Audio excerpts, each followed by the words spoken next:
ಓಂ ಶ್ರೀ ವಿಷ್ಣವೇ ನಮಃ. ಶ್ರೀ ವಿಷ್ಣು ಸಹಸ್ರನಾಮ ಶ್ಲೋಕ ಅರ್ಥಚಿಂತನೆಯಲ್ಲಿ ಶ್ಲೋಕ 37. ಅಶೋಕಸ್ತಾರಣಸ್ತಾರಃ ಶೂರಃ ಶೌರಿರ್ಜನೇಶ್ವರಃ ಅನುಕೂಲಃ ಶತಾವರ್ತಃ ಪದ್ಮೀ ಪದ್ಮನಿಭೇಕ್ಷಣಃ. ಮೊದಲನೆಯ ನಾಮ ಅಶೋಕ. ಯಾರಿಗೆ ಶೋಕ ಅನ್ನುವಂಥದ್ದಿಲ್ವೋ ಅವನು ಅಶೋಕ ಅಂತ ಕರೆಸ್ಕೊಳ್ತಾನೆ.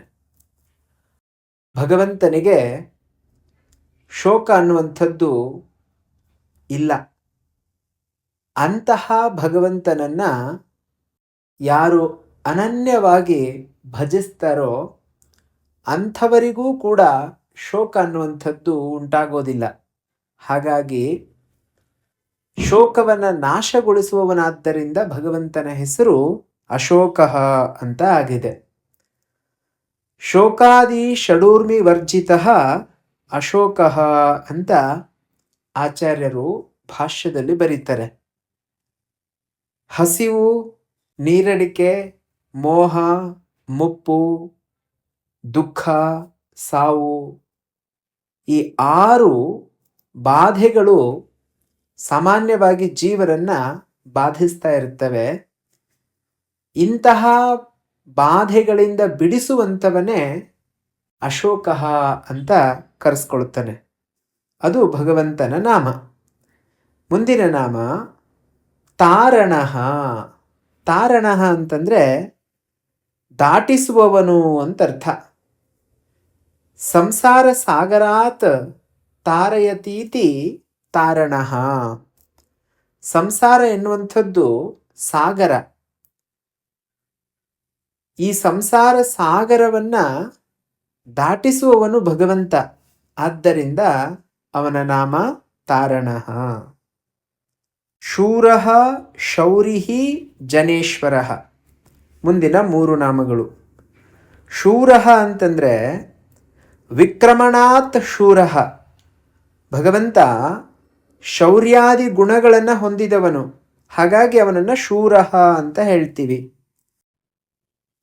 340ನೆಯ ನಾಮ ಶೌರಿಹಿ ಎನ್ನುವಂಥದ್ದು. ಶೌರಿಹಿ ಅಂತಂದ್ರೆ ಶೂರಸ್ಯಾಪತ್ಯಂ ಸುತಃ.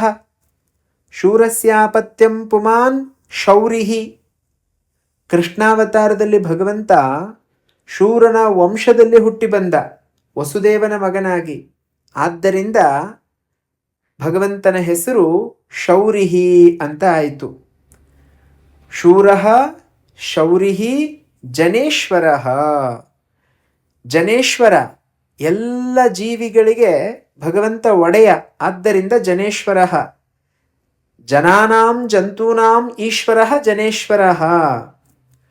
ಜನಗಳಿಗೆ ಅಂತಂದ್ರೆ ಹುಟ್ಟುವ ಸ್ವಭಾವವನ್ನು ಹೊಂದಿದಂತಹ ಜೀವರುಗಳಿಗೆ ಆ ಭಗವಂತ ಒಡೆಯನಾದ್ದರಿಂದ ಅವನ ಹೆಸರು ಜನೇಶ್ವರಃ. ಮುಂದಿನ ನಾಮ ಅನುಕೂಲಃ. ಭಗವಂತ ಎಲ್ಲರಿಗೂ ಅನುಕೂಲ. ಯಾಕೆ ಅಂತ ಹೇಳಿದ್ರೆ ಆತ್ಮರೂಪದಿಂದ ಅವನು ಎಲ್ಲರಲ್ಲೂ ವಾಸ ಮಾಡ್ತಾ ಇದ್ದಾನೆ. ಆತ್ಮತ್ವೇನ ಹಿ ಸರ್ವೇಷಾಂ ಅನುಕೂಲಃ. ಅಷ್ಟೇ ಅಲ್ಲ, ನಹಿ ಸ್ವಸ್ಮಿನ್ ಪ್ರಾತಿಕೂಲ್ಯಂ ಸ್ವಯಂ ಚರತಿ. ಯಾರು ತಮಗೆ ತಾವೇ ಕೆಟ್ಟದ್ದು ಮಾಡ್ಕೊಳ್ಳೋದಿಲ್ವಲ್ಲ. ಹಾಗಾಗಿ ಭಗವಂತ ಎಲ್ಲರ ಒಳಗಡೆ ಇದ್ದು ಎಲ್ಲರಿಗೂ ಒಳ್ಳೆಯದನ್ನ ಮಾಡ್ತಾ ಇರುವಂಥವನಾಗಿದ್ದಾನೆ. ಶತಾವರ್ತಃ. ಶತಾವರ್ತಃ ಅಂತಂದ್ರೆ ಹಲವಾರು ಬಾರಿ ಹುಟ್ಟಿ ಬಂದವನು. ಶತಂ ಅಂತಂದ್ರೆ 100 ಅಂತ ಅರ್ಥ. 100 ಬಾರಿ ಅಂತ ಅರ್ಥ ಮಾಡ್ಕೊಳ್ಬೇಕು. ಧರ್ಮತ್ರಾಣಾಯ ಶತಂ ಆವರ್ತನಾನಿ ಪ್ರಾದುರ್ಭಾವಾಹ ಅಸ್ಯೇತಿ ಶತಾವರ್ತಃ. ಧರ್ಮವನ್ನ ಕಾಪಾಡುವುದಕ್ಕಾಗಿ ಭಗವಂತ 100 ಬಾರಿ ಅವತಾರ ಧಾರಣೆ ಮಾಡಿದ್ದರಿಂದ ಪರಮಾತ್ಮನ ಹೆಸರು ಶತಾವರ್ತಃ ಅಂತ ಆಗಿದೆ. ಪದ್ಮೀ ಪದ್ಮ ನಿಭೇಕ್ಷಣಃ. ಪದ್ಮೀ ಅಂತ ಹೇಳಿದ್ರೆ ಪದ್ಮಂ ಹಸ್ತೆ ವಿದ್ಯತ ಇತಿ ಪದ್ಮಿ. ತನ್ನ ಕೈಗಳಲ್ಲಿ ಪದ್ಮವನ್ನ ಅಂದರೆ ಕಮಲವನ್ನ ಧಾರಣೆ ಮಾಡಿದ್ದಾನೆ ಪರಮಾತ್ಮ. ಆದ್ದರಿಂದ ಅವನನ್ನು ಪದ್ಮೀ ಅಂತ ಹೇಳ್ತಾ ಇದ್ದೀವಿ. ಪದ್ಮನಿಭೇಕ್ಷಣ.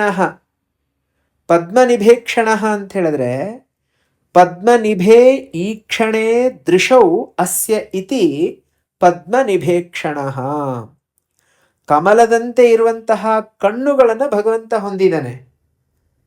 ಆ ಕಮಲದಂತಹ ಕಣ್ಣುಗಳಿಂದ ಎಲ್ಲರನ್ನ ನೋಡುವಂಥವನಾಗ್ತಾ ಇದ್ದಾನೆ. ಕಮಲದಂತೆ ಇರುವ ಈ ಕ್ಷಣಗಳು ಆ ಭಗವಂತನಿಗೆ ಇರುವಂಥದ್ದು. ಆದ್ದರಿಂದ ಆ ಭಗವಂತನನ್ನ ಪದ್ಮನಿಭೇಕ್ಷಣ ಅಂತ ಕರೆಯಲಾಗ್ತಾ ಇದೆ. ನಾಳೆ ಮುಂದಿನ ಶ್ಲೋಕದ ಅರ್ಥವನ್ನು ತಿಳಿಯುವ ಪ್ರಯತ್ನ ಮಾಡೋಣ. ಧನ್ಯವಾದಗಳು.